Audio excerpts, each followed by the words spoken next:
திடீரென அமெரிக்காவை புகழ்ந்த சீனா பின்னணியில் இருக்கக்கூடிய வியூகம் என்னங்கிறத பற்றி நம்ம பார்க்கலாம்.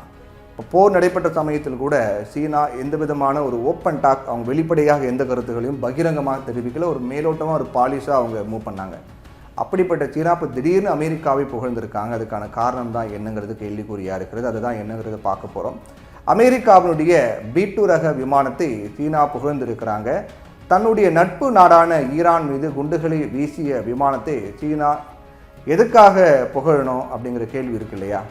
பின்னால் இருக்கக்கூடிய காரணம் என்ன அப்படின்னு நிறைய கேள்விகள் இது சார்ந்து எழுகின்றது.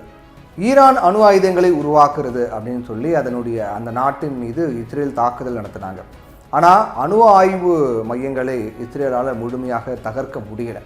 அப்புறம் என்ன பண்ணுறாங்க? அமெரிக்காவுக்கிட்ட ஹெல்ப் கேட்குறாங்க. அமெரிக்காவின் உதவியை இஸ்ரேல் நாடுறாங்க. அமெரிக்கா என்ன பண்ணுறாங்க?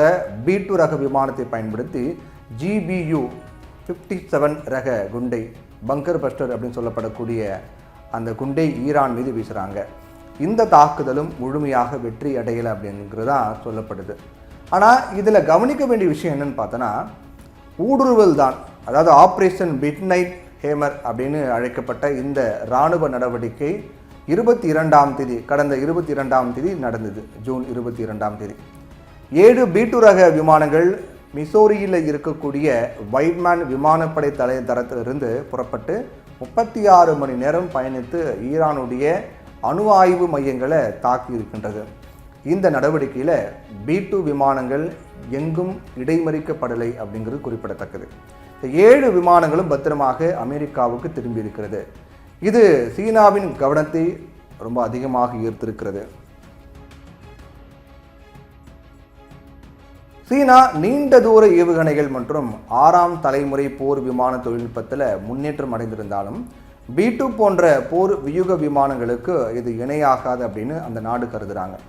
இந்த விமானங்களால் மறைந்து சென்று உலகின் எந்த பகுதியிலும் தாக்குதல் நடத்த முடியும். சீனாவினுடைய இராணுவ ஆய்வாளர் சாங் ஜாங்பி இது குறித்து பேசுகிறாரு. என்ன சொல்கிறாருன்னா, நீண்ட தூரம் சென்று தாக்கக்கூடிய பிற ஆயுதங்கள் இருந்தாலும் கூட ஒரு போர் வியூக விமானத்திற்கு அது ஈடாகாது. அணு ஆயுதங்களையும் ஏந்தி சென்று இதனால் தாக்க முடியும். இப்போ சீனாவினுடைய J-36 மற்றும் J-50 என சொல்லப்படக்கூடிய 6ஆம் தலைமுறை போர் விமானங்களுடைய சோதனை நடந்துகிட்டு இருக்கு. ஆனால் B2 ரக விமானம் 10,000 கிலோமீட்டர் தூரம் வரை சென்று தாக்கக்கூடிய திறன் கொண்டது. அப்படிங்கிறதால சீனாவின் 6ஆம் தலைமுறை விமானங்கள் இதைவிட மேம்பட்டதாக இருக்கணும். கண்டம் விட்டு கண்டம் சென்று தாக்கக்கூடிய திறன் தான் போர் வியூக ஆயுதத்துடைய சாரம்சம். அமெரிக்காவினுடைய B2, B-1B மற்றும் B-52 போன்ற விமானங்கள் இந்த திறனை கொண்டிருக்கிறது.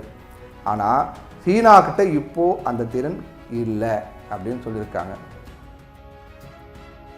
சீனாவினுடைய H-6K, H-6N மற்றும் H-6J போன்ற நீண்ட தூர போர் விமானங்கள் இப்போது செயல்பாட்டில் இருக்குது. இதில் H-6K விமானம் எதிரிகளை நீண்ட தூரத்திலிருந்து தாக்கக்கூடிய திறன் கொண்டது. H-6N விமானம் வான்வழியில் எரிபொருள் நிரப்பக்கூடிய வசதி கொண்டிருக்கிறது. அதே போன்று H-6J விமானம் கடல் இலக்குகளை துல்லியமாக தாக்கக்கூடிய திறன் கொண்டது. இருந்தாலும் கூட சீன விமானங்கள் அமெரிக்க மற்றும் ரஷ்ய விமானங்களை விட குறைந்த தூரமே செல்லும் தாக்கும் திறன் கொண்டது. சீனா இப்போ H-20 என்ற புதிய போர் விமானத்தை உருவாக்கி வராங்க. இது அமெரிக்கா மற்றும் ரஷ்ய போர் விமானங்களுக்கு இணையானதாக இருக்கும் அப்படின்னும் சீனா சொல்கிறாங்க. சீனா இப்படி சொல்லியிருப்பது இந்தியாவுக்கு சவாலை ஏற்படுத்தி இருக்கு. இந்தியா இன்னும் 5ஆம் தலைமுறை விமானங்களையே வாங்கலை.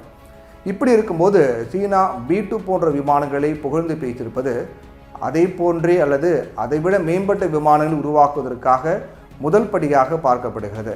அப்படி ஏதாவது நடந்தால் இந்தியாவுக்கும் இது போன்ற விமானங்களை உருவாக்க வேண்டிய சூழலுக்கு தள்ளப்படும் அப்படிங்கிறது மாற்றுக்கிறது கிடையாது. ஏன்னா நம்முடைய அண்டை நாடு சீனா சில நேரங்களில் அச்சுறுத்தல் அப்படிங்கிறது இருக்குது. இந்த பக்கம் பாகிஸ்தானோட அச்சுறுத்தல் இருக்குது. இந்த மாதிரி இருக்கக்கூடிய நிலையில் சீனா B2 விமானங்களை, போர் விமானங்களை, அமெரிக்காவுடைய அந்த ரக போர் விமானங்களை புகழ்ந்திருக்காங்க அப்படின்னா நிச்சயமாக அது உருவாக்குவாங்க. இந்தியாவும் இது ஒரு சவாலாக எடுத்துக்கொண்டு அதுக்கு இணையாக இந்தியாவும் அதுக்கு ஈடு கொடுக்கக்கூடிய வகையில் இது போன்ற போர் விமானங்களை உருவாக்க வேண்டும் அல்லது அதை கைவசப்படுத்த வேண்டும் அப்படிங்கிறதும் இப்போ காலத்தின் தேவையாக இருக்கிறது அப்படிங்கிறதா யதார்த்த கல நிலவரமாக இருக்கின்றது.